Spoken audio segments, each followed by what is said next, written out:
사무엘상 23장 15절로 28절 말씀 한 절씩 교독하고 마지막 절은 함께 읽도록 하겠습니다. 다윗이 사울이 자기의 생명을 빼앗으려고 나온 것을 보았으므로 그가 십광야 수풀에 있었더니 사울의 아들 요나단이 일어나 수풀에 들어가서 다윗에게 이르러 그에게 하나님을 힘있게 의지하게 하였는데 곧 요나단이 그에게 이르기를 두려워하지 말라. 내 아버지 사울의 손이 내게 미치지 못할 것이요 너는 이스라엘 왕이 되고 나는 내 다음이 될 것을 내 아버지 사울도 안다 하니라. 두 사람이 여호와 앞에서 언약하고 다윗은 수풀에 머물고 요나단은 자기 집으로 돌아가니라. 그때 십 사람들이 기브아에 이르러 사울에게 나와 이르되 다윗이 우리와 함께 광야 남쪽 하길라산 숲을 요새에 숨지 아니하였나이까. 그러하온즉 왕은 내려오시기를 원하시는 대로 내려오소서. 그를 왕의 손에 넘길 것이 우리의 의문이이다 하니 사울이 이르되 너희가 나를 긍휼히 여겼으니 여호와께 복받기를 원하노라. 어떤 사람이 내게 말하기를 그는 심히 지혜롭게 행동한다 하나니 너희는 가서 더 자세히 살펴서 그가 어디에 숨었으며 누가 거기서 그를 보았는지 알아보고 그가 숨어있는 모든 것을 영탐하고 실상을 내게 보고하라. 내가 너희와 함께 가리니 그가 이 땅에 있으면 유다 몇 천 명 중에서라도 그를 찾아내리라 하더라. 그들이 일어나 사울보다 먼저 시브로 가니라. 다윗과 그의 사람들이 광야 남쪽 마온 광야 아라바에 있더니 사울과 그의 사람들이 찾으러 온 것을 어떤 사람이 다윗에게 하려며 이에 다윗이 바위로 내려가 마온 황무지에 있더니 사울이 듣고 마온 황무지로 다윗을 따라가서는 사울이 산 이쪽으로 가매 다윗과 그의 사람들은 산 저쪽으로 가며 다윗이 사울을 두려워하여 급히 피하려 하였으니 이는 사울과 그의 사람들이 다윗과 그의 사람들을 애워싸고 잡으려 함이었더라. 전령이 사울에게 와서 이르되 급히 오소서 블레셋 사람들이 땅을 침노하나이다. 이에 사울이 다윗 뒤쫓기를 그치고 돌아와 블레셋 사람들을 치러 갔으므로 그곳을 셀라 하만 그곳이라 칭하니라. 아멘.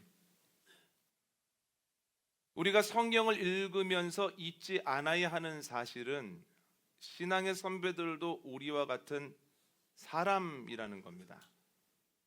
창세기 12장의 아브라함을 보십시오. 기근을 만나자 하나님께 묻지도 않고 애굽으로 내려갑니다. 그런데 애굽으로 내려가는 중에 겁이 덜컥 납니다. 내 아내의 아리따움을 보고 아내를 빼앗으려고 나를 죽이려고 하면 어떻게 하지? 그래서 아내를 누이라고 거짓말을 하죠. 열왕기상 13장의 엘리야를 보십시오. 고난의 시간이 길어지고 갈멜산에서의 승리 이후에도 이세벨이 더욱 악한 모습을 보이자 그 마음이 낙심되어 로뎀나무 아래에서 죽기를 구한다는 거예요. 수많은 기적과 은혜를 경험했던 사도 바울도 마찬가지입니다. 그가 타고 가던 배가 유라굴로라고 하는 광풍을 만나서 며칠 동안 표류하자 죽음에 대한 두려움이 그를 엄습했다라고 하는 겁니다. 다윗도 우리와 같은 사람입니다. 그는 지금 억울하게 쫓기고 있습니다. 그리고 쫓기는 과정 중에 안타까운 일들을 많이 경험합니다. 가드왕 아기스 앞에서 살기 위해 미친 척도 하고 또한 본인 때문에 놉당의 제사장들과 놉당의 사람들이 몰살당했다라고 하는 소식도 듣고 또한 어려운 중에 목숨을 걸고 구해주었던 그일라 사람들이 자신을 배신하는 경험도 합니다. 다윗이니까 괜찮겠지, 내가 그 상황이라면 힘들겠지만 다윗은 너끈히 이겨나가겠지 싶지만 그러나 다윗도 사람이라는 거예요. 당연히 몸과 마음이 지칠 수밖에는 없습니다.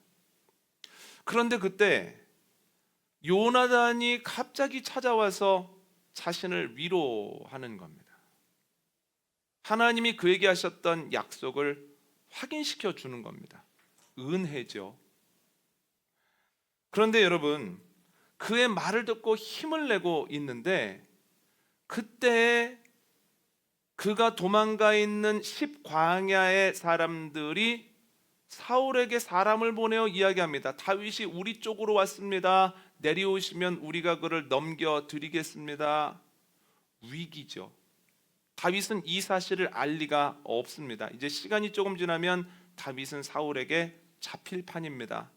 그런데 그때 어떤 사람이 와서 다윗에게 이렇게 이야기를 합니다.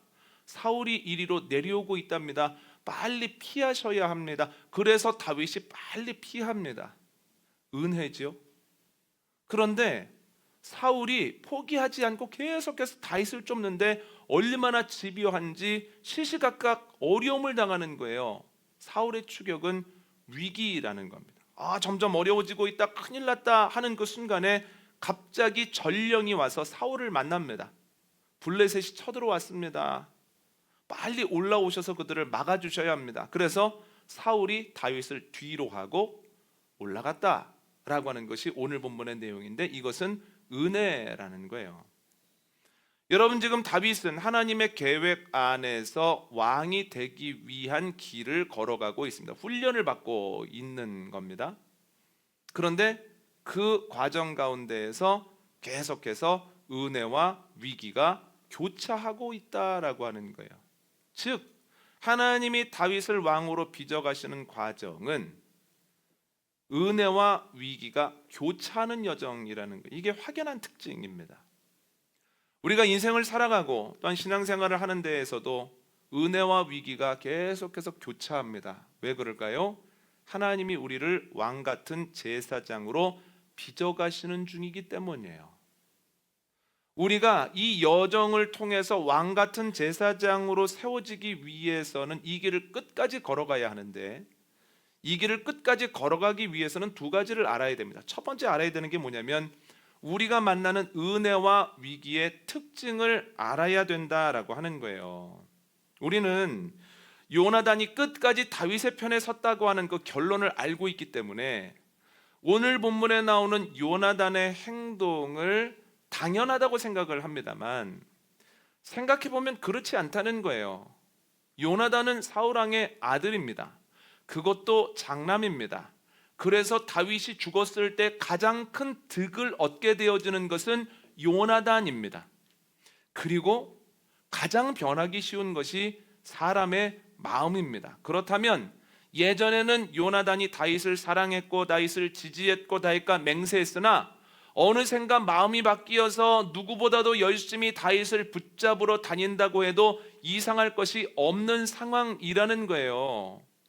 그런데 그러한 상황 속에서 요나단이 굳이 다윗을 찾아와서 이렇게 얘기를 합니다. 너무 걱정하지 마시게. 아버지의 손이 당신에게 닿지 않을 걸세. 그리고 아버지도 자네가 왕이 될 것을 이미 알고 계시네. 알면서도 저러는 거니까 이거 훈련이니까 힘내라고 하는 거예요. 여러분, 그러므로 요나단을 통한 하나님 약속의 확증, 요나단을 통한 다윗에게 주어진 위로는 예상박 은혜라는 거예요.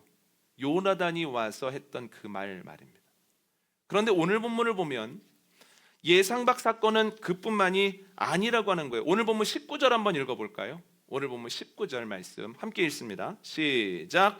그때 십사람들이 기브아에 이르러 사울에게 나와 이르되 다윗이 우리와 함께 광야 남쪽 하길라산 숲을 요새에 숨지 아니하였나이까. 아멘. 다윗이 확증을 받고 힘을 내고 있을 때 십사람들이 사울에게 사람을 보내서 다윗이 우리에게 있다고 내려오기만 하시면 그를 잡아서 넘겨드리겠다고 이야기를 하죠. 그런가 보다 싶지만 이건 단순한 이야기가 아니라는 거예요. 놀랍게도 십사람들은 다윗과 똑같은 유다 지파 출신이라는 거예요. 2주 전에 말씀드렸던 것처럼 이스라엘은 겉으로 보기에는 12지파가 똘똘 뭉친 하나의 나라처럼 보이지만 실상은 둘로 나눠져 있는 거예요. 심리적으로 유다 지파를 중심으로 한 남쪽 지파들과 에브라임 지파를 중심으로 한 북쪽 지파들이 나뉘어져 있어서 우리나라 지역 감정은 저리 가라 할 정도로 누가 잘했고 잘못했고를 판단할 때 지역에 연고해서 많이 판단을 했다라고 하는 거예요. 그러면 다윗이 아무리 잘못했어도 유다 지파 출신인 십사람들이 다윗을 감싸줄 것 같은데, 숨겨줄 것 같은데, 편이 되어줄 것 같은데 그런데 오히려 다윗의 적이 되기로 마음을 먹더라는 거예요.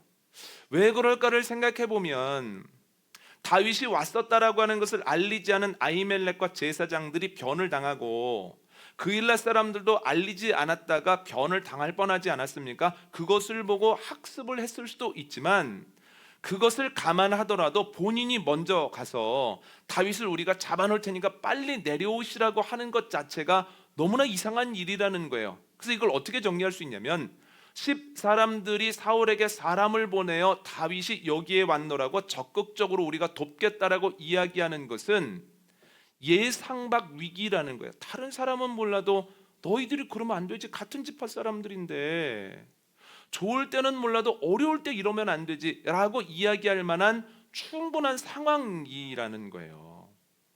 여러분, 그런데 예상 밖의 일이 또 일어납니다. 25절 한번 읽어볼까요? 25절을 함께 읽습니다. 시작. 사울과 그의 사람들이 찾으러 온 것을 어떤 사람이 다윗에게 아뢰매 이에 다윗이 바위로 내려가 마온 황무지에 있더니 사울이 듣고 마온 황무지로 다윗을 따라가서는 아멘. 다윗은 10사람들이 자신의 적이 되고 이걸 바탕으로 사울이 오고 있다는 사실을 알 리가 없거든요. 그런데 사람이 와가지고 이 사실을 알린 거예요. 빨리 피하셔야 된다고. 그런데 저희가 읽은 25절을 보면 그 정보 준 사람을 뭐라고 표현하냐면 어떤 사람이라고 표현을 하거든요. 여러분, 아주 중요한 일을 했는데 어떤 사람이라고 표현을 하고 이름이 나오지 않은 것을 보면 이 사람은 지금까지 다윗과 함께 하던 사람이 아니라는 거예요. 공동체 내부에 있는 사람도 아니고 이 일을 통해서 공동체에 합류해서 나중에 큰 중직을 맡게 되는 사람도 아니라는 거예요. 전혀 모르는 사람이 갑자기 와서 중요한 정보를 줌으로써 다윗과 그의 사람들의 생명을 구했다는 거예요. 그래서 이것을 어떻게 정의할 수 있냐면 예상박 은혜입니다. 전혀 생각하지 못한 사람을 통해서 놀라운 역사가 일어났다는 거예요. 그런데 여러분, 예상박 사건이 또 이어지거든요. 사울이 직접 내려와서 다윗과 그의 사람들을 잡으려고 누구보다도 열심을 내는 거예요. 여러분, 생각해 보십시오. 이전에 이런 일 없었습니다. 지금까지의 내용을 한번 생각해 보면 신하들을 불러 모아놓고 왜 빨리 못 잡느냐고, 빨리 검거해야 되지 않겠느냐고 화낸 것, 높당의 아히멜렉이 자기에게 그 정보를 주지 않았다라고 하는 것을 가지고 다윗 편들었다고 다 죽인 것, 그 정도죠.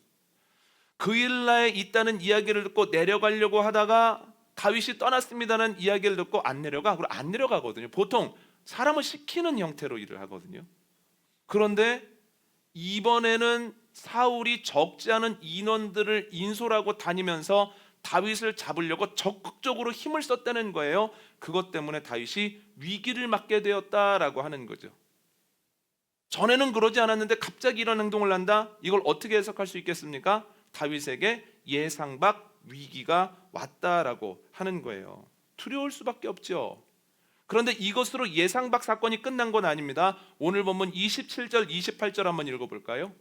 함께 읽습니다. 시작. 전령이 사울에게 와서 이르되 급히 오소서, 블레셋 사람들이 땅을 침노하나이다.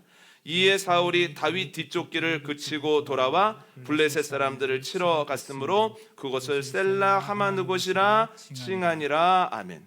전령이 사울에게 와서 말합니다. 블레셋 사람들이 침공을 했습니다. 그런데 이야기를 듣다 보니 심상치 않거든요. 나 없으면 안 되겠구나 싶어서 사울이 다윗을 뒤로하고 바로 올라갔다라고 하는 거예요. 여러분, 블레셋 사람들이 다윗을 돕기 위해서 침공을 했겠습니까? 아니죠. 그러면 다윗이 이러한 일들을 예상했겠습니까? 아니죠. 그러면 블레셋 사람들의 침공으로 인한 사울의 귀환은 어떻게 해석할 수 있습니까? 예상 밖 은혜라는 거예요. 전혀 생각하지 못했던 일이 일어났죠. 여러분, 오늘 본문을 보면 계속해서 예상 밖 은혜와 예상 밖 위기가 교차되어 일어나고 있다라고 하는 거예요. 그런데 성경에서만, 오늘 본문에서만 이러한 일이 일어나는 건 아닙니다. 제가 인생을 살아가면서 목회를 하면서 느끼는 것은 전혀 예상하지 못한 위기를 만난다는 거예요.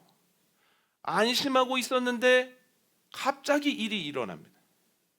2주 전에는 이제 잠자리에 들기 직전인데 갑자기 일이 일어나서 다치고 가족 중에 다친 이가 있어서 응급실에 간 일도 있습니다. 아니 오늘은 다 마무리된 줄 알았는데 이게 웬일이야? 이런 일도 일어날 수 있어 싶더라고요. 또한 사랑하는 이들이 갑자기 어려운 일을 만나서 막 속상해하고 어려워합니다. 건강했던 이가 갑자기 약함을 갖게 됩니다. 질병을 얻었다는 소식을 갑자기 듣게 됩니다. 또한 신뢰관계에 있었던 이, 저 사람만큼은 틀림없어 라고 생각했던 이가 갑작스럽게 다른 말을 하고 다른 행동을 하기 시작한다는 거예요. 이러한 일들을 자꾸 겪으면 사는 건 진짜 만만치 않구나, 한치 앞을 모르겠구나, 이런 일들이 있네 싶기도 하고, 또 목회를 하면서 이런 일을 경험하게 되어지면 목회는 정말 어려운 일이구나, 내가 은퇴할 때까지 이 사명을 끝까지 감당할 수 있을까, 내가 견뎌낼 수 있을까, 이런 생각도 들거든요. 그런데 여러분, 예상 밖의 위기만 있는 게 아니라 예상 밖의 은혜도 있다는 거예요. 갑자기 말씀을 읽고 말씀을 듣는데 그 말씀을 통해서 하나님이 마음을 만져주시는 거예요. 다른 사람들은 몰라줘도 나는 네 속을 알고 있다, 내가 처음부터 끝까지 너를 지켜보고 있었다, 속상해하지 말어 하면서 말씀을 통해서 탁 만져주시죠. 전혀 기대하지 않았는데, 혹은 전혀 들으려고 하지 않았는데 우연히 들은 말씀을 통해서, 우연히 읽은 말씀을 통해서 하나님이 뜻밖의 은혜를 허락해 주신다는 거예요. 또한 어떤 이가 와서 갑자기 마음을 만져주고 위로하고 지금까지 해왔던 모든 것들이 의미 없는 것이 아니라 하나님이 기뻐하시는 일이라고 하는 것을 요나단이 그렇게 했던 것처럼 확증을 시켜주죠. 그러면 그 확증을 받으면서 또 마음에 힘을 얻죠. 예상 밖 은혜가 있다라고 하는 거예요. 또한 생각하지 못했던 사람들을 통해서 힘든 문제가 해결이 됩니다. 목회를 하면서 반복적으로 느끼는 것은 예상했던 사람들을 통해서가 아니라 예상하지 못했던 사람들을 통해서 문제가 해결되어진 경우가 훨씬 더 많다라고 하는 거죠. 그러니까 여러분, 예상 밖의 위기도 있지만 예상 밖의 은혜도 있습니다. 아멘입니까? 그런데 여러분, 생각해 보면 예상 밖이기 때문에 위기예요. 예상할 수 있었다면 대처하고 이미 막아내고 이미 넘어섰겠죠. 예상할 수 없었기 때문에 은혜라고 하는 겁니다.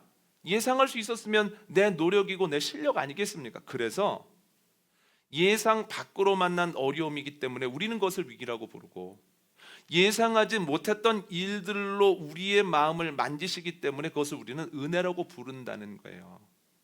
그래서 우리가 예상 밖의 위기와 예상 밖의 어려움을 만났을 때 해야 되는 것은 원래 그렇지, 신앙의 선배들도 그랬고 지금까지 선조들도 그랬고 나도 그 길을 걸어가고 있구나. 그런데 그렇게 되는 이유는 하나님이 나를 왕같은 제사장으로 빚어가고 계시고 있기 때문이구나, 이것을 기억해야 된다는 거예요. 두 번째로 우리가 알아야 되는 게 뭐냐면 다르게 반응하는 법입니다. 여러분, 예상하지 못한 은혜와 예상하지 못한 위기가 계속해서 반복해서 오거든요. 그런데 그때 알아야 되는 것이 있다는 거예요. 특별히 예상 밖의 위기가 올 때, 예상 밖의 위기가 계속될 때 해야 되는 것이 있는데 두 가지로 정리를 해봤습니다. 첫 번째는 은혜가 있겠구나 생각을 해야 된다는 거예요. 따라해 볼까요? 은혜가 있겠구나. 은혜가 있겠구나. 여러분, 오늘 본문에서 다윗은 위기와 은혜를 반복적으로 경험한다는 거예요. 그런데 오늘 본문뿐만이 아닙니다. 뒤의 내용을 읽어보면 계속해서 은혜와 위기가 반복이 된다는 거예요. 뒤에 나누겠지만 다윗이 나발이라고 하는 사람의 일을 봐준 적이 있습니다. 용병으로서.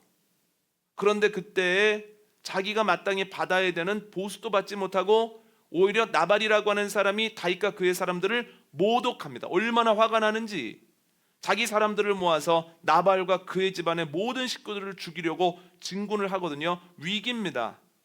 힘을 가지고 있고 자기 마음대로 할 수 있는 것 같지만 이것 때문에 왕이 되지 못할 수도 있고 이것 때문에 왕이 되었을 때 큰 오점을 남길 수도 있습니다. 화가 나고 흥분하니까 그게 안 보이는 거예요. 큰 위기인데 이로 인하여서 아비가일이라고 하는 현숙한 여인을 얻게 된다는 거예요. 갑작스럽게 화가 나서 위기를 맞았으나 예상 밖의 은혜를 다윗이 경험하더라고 하는 거죠. 용병으로서 일을 하는데 사람들에게 인정을 받습니다. 일 잘한다는 거예요. 그래서 여기저기서 일감이 들어오는데 심지어는 블레셋 사람도 그를 고용을 합니다. 블레셋 사람들이 고용해서 600명과 함께 가봤더니 이번에는 이스라엘을 침공해야 된다는 거예요. 이 또한 위기입니다. 이스라엘을 침공한 다윗이 어떻게 나중에 이스라엘의 왕이 되겠습니까? 어떻게 그 왕조에 정통성이 생기겠습니까? 큰 위기인데 예상 밖의 은혜가 또 있더라는 거예요. 다윗이 의도하지 않았는데 놀라운 방법으로 다윗이 그 전투에 참여하지 않았을 뿐만 아니라 전투에 참여하지 못한다고 블레셋 사람들이 와서 미안하다고 얘기를 하더라는 거예요. 예상 밖의 위기와 예상 밖의 은혜가 있었다라고 하는 거예요.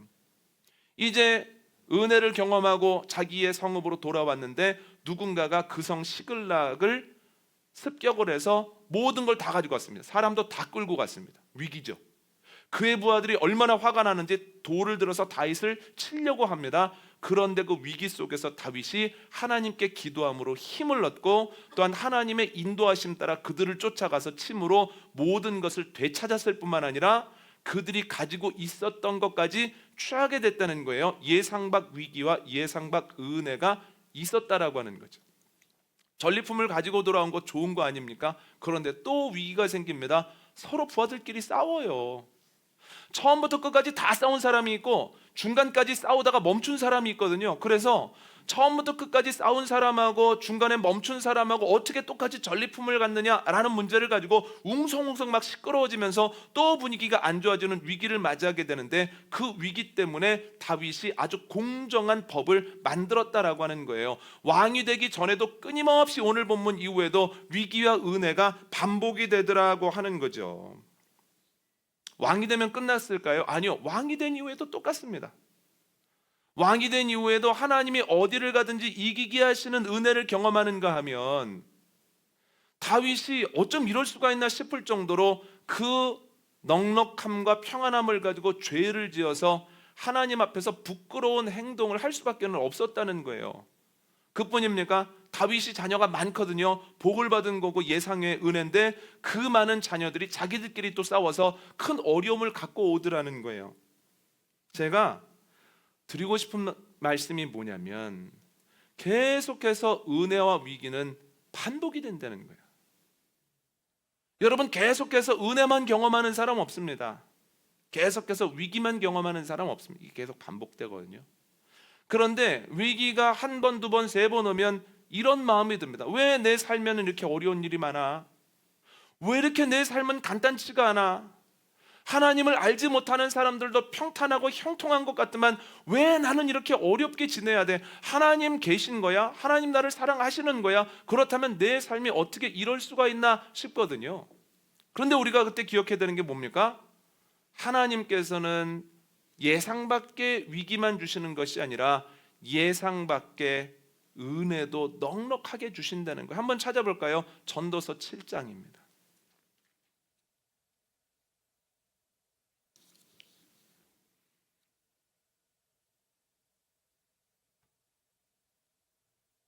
전도서 7장 14절 말씀, 전도서 7장 14절 말씀 함께 읽습니다. 시작. 형통한 날에는 기뻐하고 곤고한 날에는 되돌아보아라. 이 두 가지를 하나님이 병행하게 하사 사람이 그의 장래일을 등이 헤아려 알지 못하게 하셨느니라. 아멘. 하나님께서 형통과 곤고를 병행하게 하신다는 거예요. 두 가지가 병행할 때 하나님을 바라보고 하나님을 사랑하게 되고 하나님을 의지하는 가운데에서 점점 여호와의 군사로 변화되어지며 왕같은 제사장으로 또 변모하기 때문에 형통과 곤고를 병행하게 하시죠. 이것을 오늘 본문에 나오는 단어로, 오늘 우리가 나누고 있는 말씀의 단어로 치환하자면 하나님께서는 위기와 은혜를 병행하게 하신다는 거예요. 그러면 위기를 경험할 때 우리가 해야 되는 건 무엇입니까? 낙심이나 원망이나 좌절이 아니라 은혜를 기대하는 겁니다. 따라해 보시죠. 은혜가 있겠구나. 은혜가 있겠구나. 어려울 때 은혜가 있겠구나. 은혜가 있겠구나. 선언하는 가운데 나아가는 저와 여러분 되어주시기를 원합니다.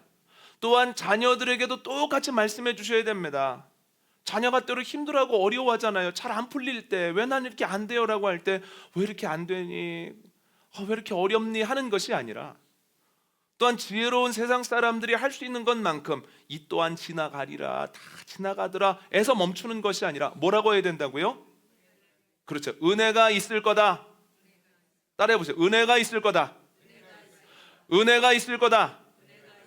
이것을 아이들에게 분명히 가르쳐 줘야 된다는 거예요. 하나님께서 위기와 은혜를 병행하게 하신다라고 하는 분명한 믿음을 가지고 있을 때, 저희가 찬송가를 부른 것처럼 근심에 머무르지 아니하고 기도의 자리로 나오고 우리의 입술에서 나오던 탄식이 비로소 기도가 될 수 있다는 거예요.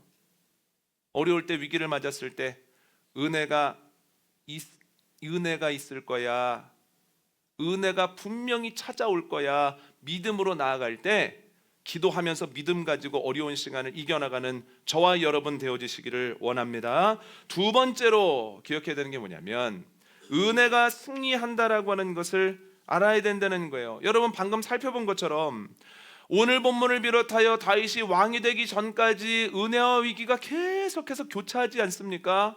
그런데 결국 어떻게 됩니까? 왕이 되나요? 왕이 못 되나요? 왕이 되죠. 왜 왕이 됐을까요? 따라해 보시죠. 은혜가 위기보다 크기 때문입니다. 이유는 간단합니다. 은혜가 위기보다 크기 때문이에요. 은혜와 위기가 교차했지만 결국 은혜가 위기보다 크기 때문에 결국은 위기를 넘어서서 다윗이 왕이 되더라는 거예요. 너무나 감사한 얘기죠. 그런데 그뿐입니까? 왕이 되어서도 은혜와 위기가 교차합니다. 정말 기가 막힌 일도 많습니다. 가장 사랑했던 압살롬이 반란을 일으켜서 쫓겨가기도 하고, 또 안전해지려고 하다 보니까 세바라고 하는 사람이 또 구테타를 일으키기도 하고 반란을 일으키기도 하고, 어제 새벽기도 때 나누었던 것처럼 인구조사를 했다가 7만 명의 이스라엘 사람들이 죽으면서 여러 가지 어려움을 겪게 됩니다. 왕이 된 이후에도 위기와 은혜가 교차하죠. 그런데 어떻게 됩니까? 사울과 같은 마지막을 맞이하지 아니하고 다윗은 끝까지 하나님의 사명을 감당했다는 거예요. 그 이유가 무엇입니까? 은혜가 위기보다 크기 때문이에요. 여러분, 신앙의 선배들도 동일한 것을 경험했습니다. 아브라함도 사람이기 때문에 애굽으로 내려가다가 괜히 두려운 마음을 가지고 거짓말을 하죠. 위기로 빠져들어갑니다. 이제 그 위기를 이길 수 있는 방법은 하나도 없는 것 같습니다. 끝난 것 같거든요. 그런데 놀라운 게 있습니다. 아브라함이 애굽에서 생을 마치지 아니하고 다시 가나안으로 올라왔다는 거예요. 그 이유가 무엇입니까? 은혜가 위기보다 크기 때문이에요. 엘리야를 생각해 보십시오. 그가 낙심하여서 로뎀나무 아래 주저앉죠. 그런데 어떻게 됩니까? 결국 로뎀나무 아래에서 나와서 하나님이 명하신 일들을 척척척 감당하죠. 그리고 하나님께서 준비하신 불말과 불병거와 함께 하늘로 싹 하고 올라가죠. 승리한 겁니다. 그 이유가 무엇입니까? 은혜가 위기보다 크기 때문이에요. 바울은 어떻습니까? 그도 생명에 대한 두려움, 죽음에 대한 두려움을 느끼고 위축되어 있었으나, 그러나 풍랑보다 하나님의 음성에 크게 귀를 기울이고 있을 때 하나님의 음성을 듣고 마음의 용기를 얻어서 사람들에게 선포하지 않습니까? 한 사람도 안 죽습니다. 하나님이 약속하셨습니다. 반드시 한 섬에 걸리게 되어 있습니다. 그래서 결국 멜리데 섬에 걸리게 되고 거기에서 겨울 지내게 되고, 그리고 결국 로마로 가게 되지 않습니까? 그 이유가 무엇입니까? 은혜가 위기보다 크기 때문입니다. 여러분, 우리는 왕 같은 제사장이 되는 과정, 여정을 걸어가고 있습니다. 이 여정의 특징은 위기와 은혜가 교차한다는 겁니다. 하나님께서 그렇게 병행하게 하십니다. 그런데 걱정할 필요 없습니다. 은혜가 위기보다 크기 때문에 결국은 이기고 우리의 위기도 간증되게 하시는 하나님의 은혜가 있기에 결국은 우리가 왕 같은 제사장이 될 줄 믿습니다. 그 과정 중에 주님이 건강도 허락하시고 체력도 허락하시고 용기도 허락하시고 또한 하나님의 놀라운 사랑으로 많은 것들을 만들어 주심으로 지금 때로 어렵고 힘들지만 은혜 의지하여 이기고 결국은 하나님이 계획하셨던 것들을 손에 들고 하나님께 영광의 찬양을 올려드리는 저와 여러분 복된 공동체 되어지시기를 원합니다. 오늘 말씀 정리합니다. 모든 사람에게는 은혜와 위기가 있습니다. 계속 교차합니다. 힘들거든요. 그런데 이걸 이기기 위해서는 두 가지를 기억해야 되는데, 첫 번째는 그 특징을 알아야 됩니다. 예상 밖의 일들이 일어납니다. 위기도 예상 바뀌고 은혜도 예상 바뀌고. 그러면 이에 대해서 올바른 반응을 어떻게 해야 되는가? 위기가 있을 때 위기가 이어질 때 은혜가 있겠구나, 은혜가 승리한다, 이 두 가지를 붙잡고 나아가면 결국은 이긴다는 거예요. 여러분, 은혜와 위기가 교차하는 이 여정, 믿음 가지고 잘 이겨나가는, 결국은 완주하여 왕 같은 제사장이 되는 저와 여러분 되어지시기를 원합니다.